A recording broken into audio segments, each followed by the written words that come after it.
오늘 이 비유의 내용은 설마 이 자리에 혹시 교회를 처음 오신 분이 아니라면 이미 잘 알고 있는 그런 내용이기 때문에 바로 적용으로 들어가도록 하겠습니다. 첫 번째로, 무리는 비유만 들었는데 비유만 듣고 해설을 듣지 못했다는 사실의 말씀을 듣게 됩니다. 예수님의 말씀에는 비유가 있고 해설이 있었는데 본문에 보니까요, 무리는 비유만 듣고 전부 흩어졌고 제자들만 비유를 듣고 해설까지 들었다는 것을 볼 수가 있습니다. 36절을 보겠습니다. 이에 예수께서 무리를 떠나사 집에 들어가시니 제자들이 나와 이르되 밭의 가라지의 비유를 우리에게 설명하여 주소서 하면서 설명이 시작됩니다. 해설이 시작됩니다. 그래서 예수님께서는 그날 그 집에서 제자들에게 예수님은 그날 집에 오기 전에 무리 앞에서 세 가지를 비유로 말씀하셨는데 24절부터 30절까지 굳이 제목을 붙이자면 밭의 가라지 비유 말씀하셨고, 31절부터 32절까지 겨자씨 비유, 그러니까 무리에게 하신 겁니다. 그리고 33절에 누룩 비유, 이렇게 세 가지 비유를 말씀하셨습니다. 그리고 제자들은 이 세 가지 비유 중에서 특히 첫 번째 비유, 밭의 가라지 비유를 특히 더 설명해 달라고 요청했습니다. 이렇게 제자들은 어떤 사람들이냐면, 무엇을 하냐면 자기가 이해가 가지 않는 그 부분을 이해하기 위해서 예수님께 설명을 요청합니다. 근데 무리는 궁금해도 자기가 모르는 것을 더 알고 싶은 열정이 없기 때문에 그냥 집으로 갑니다. 집에 가서 할 일이 많기 때문에. 자, 무리의 열심은 다른 곳에 있습니다. 무리의 관심은 친구 만나기, 운동하기, 돈 벌기, 뉴스 보기, 모임 나가기, 놀기, 먹기, 보기, 다른 곳에 있기 때문에 시간 되면 가야 돼요. 예수님의 말씀을 듣고 잘 이해가 가지 않는 부분이 있어도 빨리 가야죠. 시간 됐는데. 예수님께 나와서 더 질문할 만큼 열심이 없습니다. 자, 그러나 제자들은 예수님과 함께 집안에도 있습니다. 집안에서도까지 예수님과 함께 예수님이 하신 말씀에 대해서 대화를 나누고 있어요. 다시 36절을 보겠습니다. 이에 예수께서 무리를 떠나사 집에 들어가시니 제자들이 나와 이르되 밭의 가라지 비유, 첫 번째 비유가 잘 이해가 안 갑니다. 예수님, 우리에게 설명하여 주소서 했어요. 여러분, 집에서 말씀 묵상 하십니까? 집에서 말씀 공부하고, 집에서 말씀 암송하고, 집에서 예수님과 같이 동행하며 예수님 말씀에 관심을 가져야 제자지, 교회에서 즐겁게 듣고 한쪽 귀로 듣고 다른 귀로 흘리고 더 이상 관심도 없고 열심도 없고 듣고 잊어버리고 깨닫지도 못하고 깨닫지 못해도 깨달음 없음에 크게 관심도 없으면 아무리 평생 매주일 교회에 나와도 제자 아닙니다. 무리에 속한 겁니다. 확실합니다. 저를 믿으십시오. 무리는 그런 특징을 가지고 있습니다. 무리는 꼭 들어야만 하는 시간, 그 시간 이상의 시간과 정성을 들을 만큼 예수 그리스도의 말씀을 향한 열심을 가지고 있지 않습니다. 그래서 우리는 항상 비유만 듣고 해설은 듣지 못합니다. 무리는 예화만 기억하고 해석을 알지 못해요. 그러나 제자는 해석을 듣습니다. 해석이 돼야 제자입니다. 제자는 말씀을 듣고 해석을 깨닫고 해석을 깨닫기 때문에 배우기 때문에 삶의 변화가 일어납니다. 변화가 열매죠. 열매. 해설을 들으려면 본문의 제자들처럼 반드시 추가적인 열심이 있어야 됩니다. 추가적인 열심. 제자들은 항상 그걸 가지고 있어요. 무리보다 추가적인 열심을 가지고 있기 때문에 제자예요. 이 비유는 주일에 한번 섬김을 받으려고 교회 구경꾼으로 오는 그런 무리의 열심만 있어도 비유는 들을 수 있어요. 근데 해설은 반드시 집에까지 주중에 내가 예수님과 같이 집에서도 할 수 있는 추가적인 열심이 있어야 또 주님께 또 나올 수 있는 추가적인 열심이 있어야 해설까지 들을 수 있습니다. 제자들은 예수님과 집에까지 들어가서 그날 밤에 주님께 또 나아갔어요. 그래서 첫 번째 비유 정확히 해석해 주세요. 설명해 주십시오. 했습니다. 여러분, 한 가지 중요한 사실은 제자들이 질문하지 않았다면 그냥 주님은 주무시고 넘어갔을 거예요. 주님의 해설은 주님이 먼저 시작하지 않으셨습니다. 제자들이 해설해달라고 설명해달라고 요청했기 때문에 시작됐습니다. 제자들이 세 가지 비유 중에 첫 번째 비유에 대한 해설을 요청했기 때문에 예수님은 세 가지 비유들 중에서 첫 번째 비유에 대해서만 설명을 해주셨습니다. 주님은 구하는 이에게 주시고 찾는 이가 찾고 두드리는 자들에게만 정말 열어주시는 분이에요. 많은 사람들이 받지 못하는 이유는 구하지 않기 때문이라고 성경은 말씀하고 있습니다. 무리는 구하지 않습니다. 무리의 관심은 다른 데 있습니다. 근데 제자들은 구했어요. 제자이기 때문에 구한 거죠. 제자들의 관심은 예수님의 말씀을 더 배우고 깊이 깨달아 하나님이 어떤 분인지 아는 거에 관심이 있어요. 그래서 그들은 예수님의 해설까지 언제나 듣게 되었습니다. 본문은 이렇게 제자와 무리를 확실하게 구분하여 우리에게 보여주고 있습니다. 우리 모두 무리에 속하지 않도록 조심해야 됩니다. 듣기만 하고 끝나지 않도록 조심해야 됩니다. 누가 많이 들었느냐가 중요한 게 아니고 누가 많이 열매를 맺었느냐가 중요합니다. 듣고 깨달아야 배우고 변해서 열매를 맺을 수 있습니다. 여러분과 제가 이 사실을 기억하고요. 무리에 속하지 말고 오늘도 잘 오셨습니다. 예수님의 말씀에 대하여 무리보다 언제나 더 추가적인 열심을 가지고 있는 그런 제자로 평생 살아갔어요. 평생 살아가시면서 많은 말씀의 결실을 맺으시기를 예수님의 이름으로 축복합니다. 자, 두 번째로 원수가 가라지를 뿌린다는 분명한 사실에 여러분과 저는 무지해서는 안 됩니다.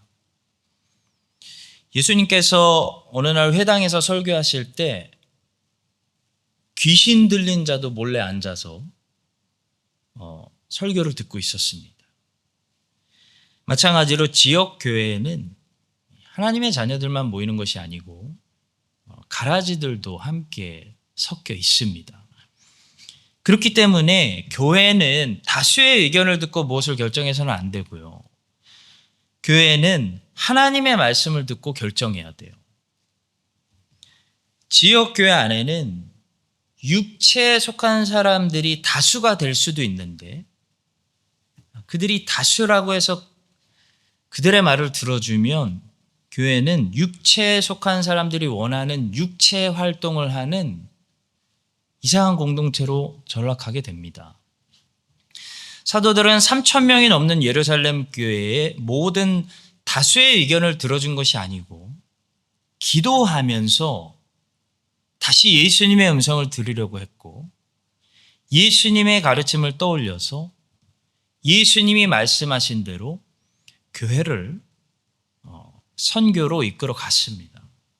이 지역교회 안에 모이는 사람들이 모두 구원받는 사람들이라는 무지한 소리를 듣지 마시고 성경이 뭐라고 말하고 있는지 우리는 들어야 됩니다. 25절을 보겠습니다. 사람들이 잘 때에 그 원수가 와서 곡식 가운데 가라지를 덧뿌리고 갔다. 충격적인 이야기인 거죠. 예수님의 해석을 들어보겠습니다. 밭은 세상이요, 좋은 씨는 천국의 아들들이요, 가라지는 악한 자의 아들들이요, 가라지를 뿌린 원수는 마귀. 이 지역교회 안에 모인 사람들이 모두 구원받는 크리스찬이라는 잘못된 가정, 잘못된 전제를 가지고 사역하지 마세요. 그러면 마귀를 도와주는 사역을 할 수도 있습니다. 우리는 이 진리에 무지하지 말고 성경에서 말하는 지역교회는 어떤 곳인지 바른 교회론을 가지고 있어야 됩니다. 지역교회가 참된 몸된 교회가 아니고 지역교회 안에 구원으로 부르심 받은 은혜를 입은 참된 몸된 교회가 있습니다. 그래서 외적인 설교가 효과적인 설교가 아니고 외적인 설교가 선포될 때 성령께서 하나님의 자녀들에게만 내적으로 말씀해 주시는 설교만 언제나 효과적인 거예요.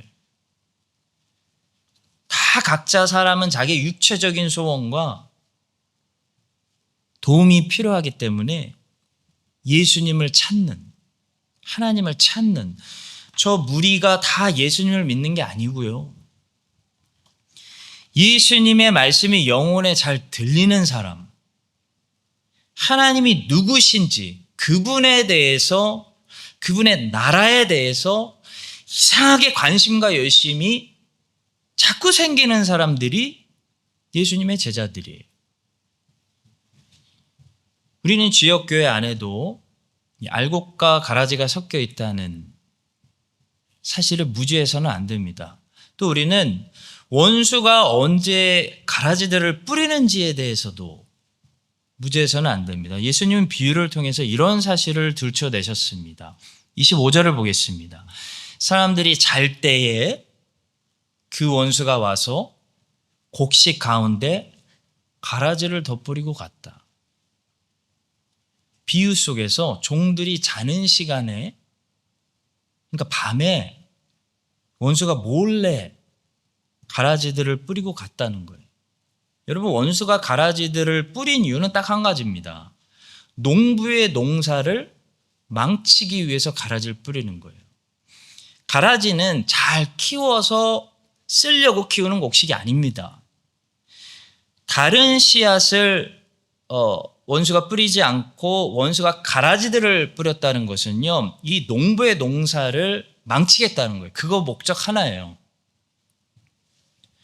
여러분 기억합시다. 마귀의 자식들은 목적이 하나예요. 겉으로는 뭐 교회가 이래야 된다, 교회가 저래야 된다, 뭐 많은 말들을 하겠지만 속으로는 교회가 망하기를 바라는 거예요.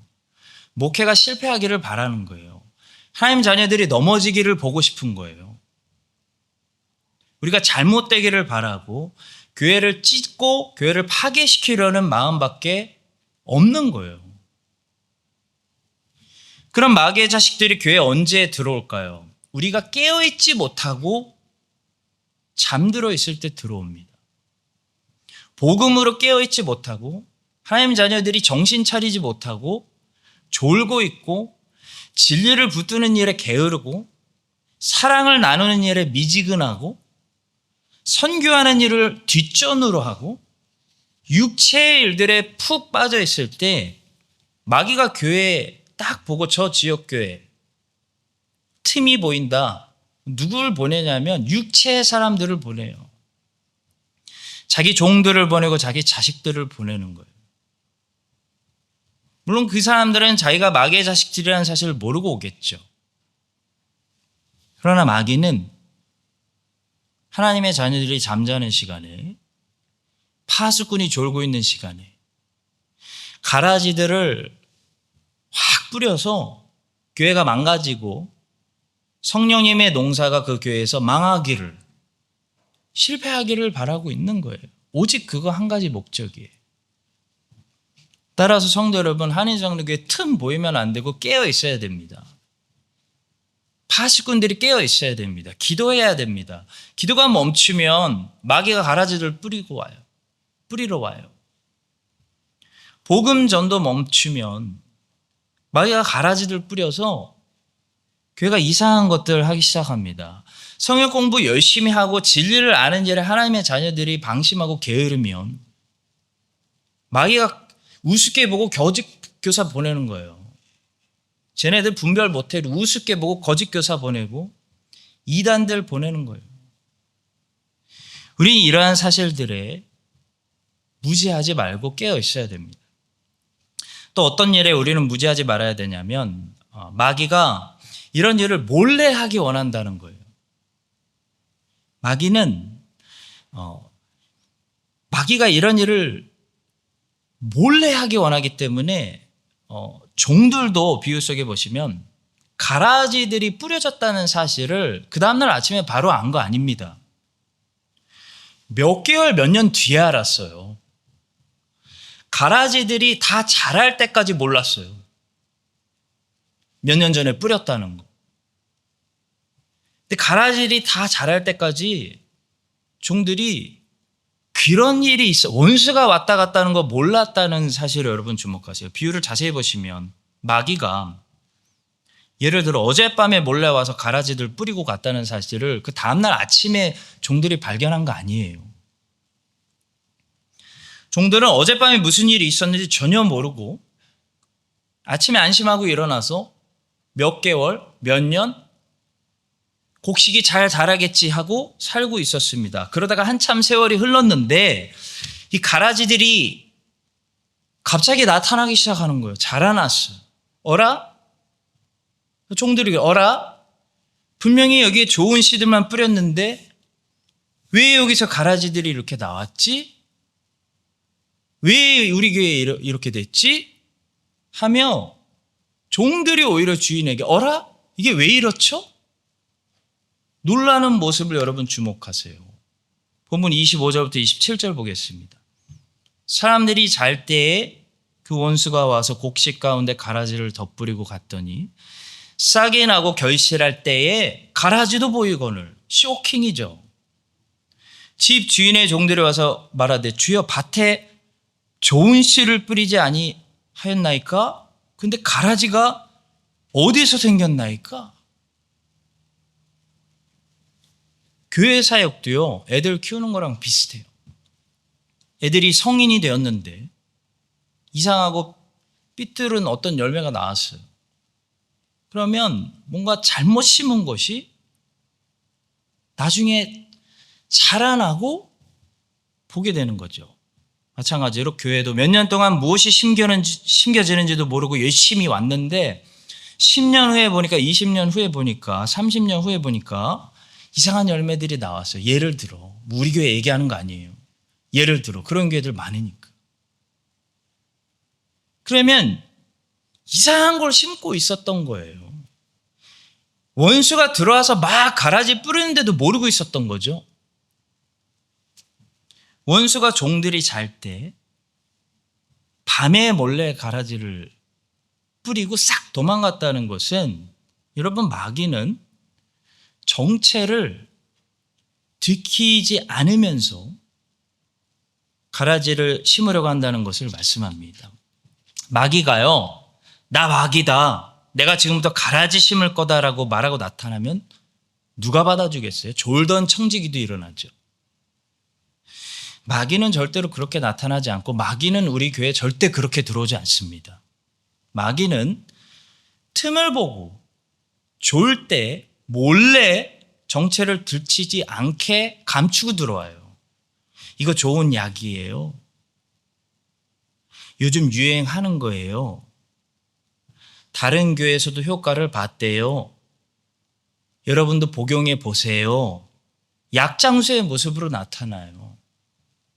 이거 좋은 거야. 너도 한번 먹어봐. 라는 모습으로 나타나는데, 약장수의 모습으로 나타나는데, 그 약 속에 독이 있다는 사실을 알아보는 사람들이 적은 거죠. 여러분, 아무리 세상에서 좋다 해도 좋은 게 절대 좋은 거 아닙니다. 무엇이 좋은 건지 아십니까? 예수님이 주시는 것만 좋은 것입니다. 24절과 37절을 보세요. 좋은 씨는 예수님으로부터 온다는 사실을 말씀하고 있습니다. 예수께서 그들 앞에 또 비유를 들어 이르시되 천국은 좋은 씨를 제밭에 뿌린 사람과 같으니 대답하여 이르시되 좋은 씨를 뿌리는 이는 누구예요? 인자. 모든 좋은 거는 예수님이 주시는 게 좋은 거예요. 믿으시기 바랍니다. 여러분과 제가 모든 좋은 것들은 오직 예수님으로부터만 온다라는 사실을 붙들고 농사를 망치려고 하는 마귀가 존재한다. 우리 가운데. 우리를 이렇게 보고 있다. 우리가 잠들었을 때 가라지 뿌리려고 기회 엿보고 있다. 준비하고 있다. 사실 기억하고요. 원수가 잘 되는 한인장로교회 농사 위에 가라지 뿌리지 않도록, 못하도록 여러분 깨어있고 금요 예배 오신 분들 파수꾼이 되셔서 각 세대별로 파수꾼이 되셔서 깨어있고 분별하는 그런 한인장로교회 되시기를 예수님의 이름으로 축복합니다. 자, 마지막 세 번째로 우리 가운데 가라지들이 분명히 존재하는데 그거는 슬프지만 진리잖아요. 근데 이 가라지들을 하나님의 종들이 어떻게 다뤄야 하는가라는 사실에 대해서 말씀하는데요. 바로 가만 놔두어라 라고 말씀하십니다. 가라지가 뿌려지지 않도록 깨어서 지키고 있어야 하지만 가라지가 뿌려지는 것은 불가피한 일입니다. 어쩔 수 없습니다. 이 땅의 현실입니다. 모두 100% 구원받는 지역교회는 이 땅에 존재하지 않습니다. 자, 그래서 우리 안에는 항상 가라지들이 어느 교회나 섞여 있다는 사실을 우리는 인지하고 살아가야 돼요. 슬프지만. 자, 그렇다면 우리 가운데 분명히 하나님 농사에 방해가 되는, 하나님 농사 망치려는 본인들은 그걸 모를지라도 그렇게 쓰임받는, 마귀에게 쓰임받는 가라지들이 우리 교회도 분명히 있을 텐데, 어느 교회나 다 있는데 이 가라지들을 어떻게 해야 하는가? 하나님 자녀들을 어떻게 하라고 말씀하시는가? 비유에서 종들이 답답하니까 가라지들 전부 뽑아버릴까요? 했을 때 주인이 어떻게 대답하죠? 가만 놔둬라 했습니다. 그 이유가 중요해요. 가라지를 뽑으려고 하다가 알곡 뽑힌다. 염려했기 때문이에요. 한번 그러니까 가라지를 아껴서가 아니에요. 알곡을 아끼기 때문에 가만 놔둬라 라는 거예요. 28절과 29절 먼저 보겠습니다. 주인이 이르되 원수가 이렇게 하였구나. 종들이 말하되 그러면 우리가 가서 이것을 뽑기를 원하시나이까. 주인이 이르되 가만두라. 가라지를 뽑다가 곡식까지 뽑을까 염려하느라. 가라지 아끼는 거 아니에요. 알곡을 아끼는 겁니다. 자, 가라지를 뽑다가 곡식까지 뽑을 수 있다는 말이 정확히 어떤 상황을 말씀하는 걸까요? 가라지를 무참히 뽑는 그 모습을 옆에서 곡식이 보고 그래도 저 사람들 교훈데 매정하다. 그래서 상처받아서 곡식이 실족할까 봐 그냥 가라지가 난리 치더라도 참고 견뎌라. 그런 말씀일까요? 그런 말씀 아닙니다. 알곡은요. 가라지가 뽑힐 때 상처받지 않아요. 속 시원해합니다. 알곡이기 때문에. 가라지가 뽑힐 때 왜 가라지 뽑냐고, 어떻게 그럴 수 있냐고 상처받고 하나님 사랑이 어디 있냐고 하면서 실족하는 사람들은 알곡이 아니라 가라지인 거예요. 가라지이기 때문에 가라지가 뽑히는 것을 보고 실족하는 거죠. 알곡은 가라지가 뽑힐 때 실족하지 않고 시원해합니다. 자, 그런데 가라지를 뽑다가 알곡까지 뽑힐까 염려하노라. 가라지 가만 놔둬라. 예수님의 말씀은 이런 말씀이에요. 우리가 가라지라고 확신했는데 저 사람 100% 가라지야. 그래서 뽑았는데, 제거했는데, 내리쳤는데, 정죄했는데 세상에 가라지가 아니고 알곡일 수도 있기 때문에 가라지를 뽑으려다가 곡식까지 뽑을까 염려가 되기 때문에 그냥 가라지들 놔두라는 거예요. 여러분, 하나님이 택하신 자녀도요, 하나님 부르시는 시간이 다 달라요. 예수님이 2000년 전에 성취하시고 완성하신 그 구원 사역을 하나님이 택하신 자녀에게 성령님이 적용시키는 시간이 달라요. 그러니까 함부로 지금 보고 판단할 수 없는 거예요. 1999년에 시카고에서 저를 본 사람들은 제가 100% 가라지라고 생각했을 거예요. 100% 교회 해가 되는 청소년. 근데 보니까요, 저는 목사가 될 사람이었어요. 저도 몰랐고 아무도 몰랐어요. 그래서 제가 가라지처럼 보였을 때 저를 뽑아주지 않고 인내해주고 교회에서 그냥 놔둔 그 교회에 감사한 거죠. 여러분, 눈에 보이는 것이 절대로 전부가 아닙니다. 하나님은요, 중심을 보세요. 겉으로 삐뚤빼뚤 할 수 있어요. 겉으로 삐뚤빼뚤 해도 하나님의 자녀일 수 있고, 겉으로 나이스하고 사랑이 많은 것 같아도 사실 예수님을 좋아하는 사람이 아니라 그냥 사람들을 좋아하는 사람일 수 있어요. 교회 열심히 나와도 열심히 나오는 것 같은데 사실 하나님에게 관심이 없고 사람들 좋아서 나오는, 종교 생활하는 자신의 모습에 관심이 더 많은, 하나님보다는 그런 바리새인일 수도 있어요. 하나님만 아세요. 반면에 지금 당장 죄 가운데 있어도, 엄청난 죄 가운데 있어도 하나님의 자녀가 징계를 받고 있거나 방황하는 시간일 수도 있습니다. 그러니까 겉모습만 보고 함부로 우리가 판단하다가는 저 사람 100% 가라지잖아 하고 가라지 뽑았는데 오히려 옆에 가라지들은 놔두고 곡식 다 뽑아버리는 실족의 실수가 발생할 수 있기 때문에 우리들 중에 가라지들이 있다는 사실은 분명하지만 가라지들을 그냥 놔두라고 하시는 거예요.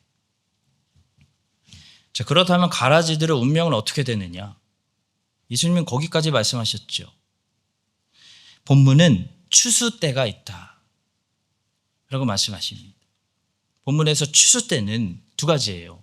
예수님이 재림하시는 세상 끝, 우리 모두에게 세상 끝을 말할 수도 있고, 우리 각자가 이 세상에서 삶을 끝내는 개인적인 종말, 개인적인 세상의 끝을 추수 때 이야기하기도 합니다. 30절을 보겠습니다.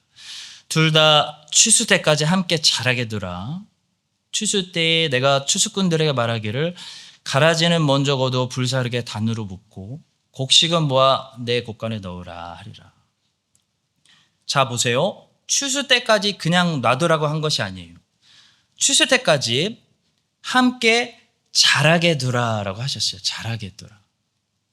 다른 말로 하면 가라지나 곡식이나 끝까지 완전히 다 성장할 때까지 놔두라는 거예요. 다 다 자라서 열매가 무엇으로 나오나, 열매가 무엇으로 나오는지 분명해질 때까지 미리 판단하지 말고 놔두라는 거예요. 미리 뽑지 말고. 이 사람 곡식이다 하고 미리 뽑고, 이 사람 가라지 같아 하고 미리 뽑아버리지 말고 정말 마지막까지 열매로 곡식으로 나오는지 가라지로 나오는지 보고 놔두라는 거예요. 추수 때까지. 여러분 30대 40대 때는 뭔가 인생의 열매가 보이기 시작하는 것 같아요. 20대 30대는 열매 안 보이고 20대는까지는 안 보이고 30대 40대 되니까 인생의 열매 보이는 것 같은데 이게 무슨 열매일까요? 확실하지 않아요. 이게 사과 열매인지 감인지 복숭아인지, 이게 정말 진정한 의미에서 성공인지 성경이 말하는, 아니면 야망인지 안 보여요. 가봐야 알아요. 이게 정말 겸손인지 겸손을 위장한 교만인지 안 보인다니까요. 근데 70이 되고 80이 되면요, 인생에 나온 열매가 정확히 무엇인지 거의 분명하게 알 수 있습니다. 70, 80이 되면 다 자라면, 열매가 다 익으면 이게 가라지 열매였네? 역시 곡식이었구나. 이게 분명해진다는 거예요. 이게 가짜였네? 역시 저 사람 진짜였구나. 이게 30대, 40대, 50대만 돼도요, 아직 무르익지 않았기 때문에 솔직히 분별하기 어렵습니다. 가봐야 알아요. 근데 거기서 30년 더 그 열매가 그냥 익도록 놔두면 어떻게 될까요? 가라지도 자라게 놔두시고요. 30년도. 곡식도 자라게 놔둬요. 70, 80 됐어요. 그러면요, 분명해져요. 바리새인이었네. 진짜 겸손한 신앙인이었네. 아브라함이었네. 저 사람 정말 하나님 의지하고 살았구나. 저 사람 하나님 의지하는 줄 알았더니 사람 의지하는 사람이었네. 이게 분명해져요. 그래서 이게 분명히 보여서 열매가 다 익을 때까지 놔둬라, 추수 때가 온다. 그것이 오늘 비유 속에서 주인의 말씀입니다. 사랑하는 성도 여러분, 개인적으로 세상 끝, 추수 때가 가까워질수록 열매는 무르익어요. 그래서 죽음이 가까울수록 분명한 자기의 모습을 드러내게 되어 있습니다. 열매처럼. 젊을 때는, 이렇게 함께 자랄 때는 정체를 숨기는 것이 가능한데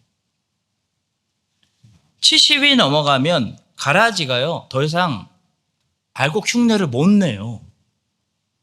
본색을 드러내게 돼 있어요. 가라지는 가라지로, 알곡은 알곡으로. 왜냐하면 열매가 거의 다 익었어. 이제 추수를, 주님의 부르심을 기다리고 있기 때문이에요.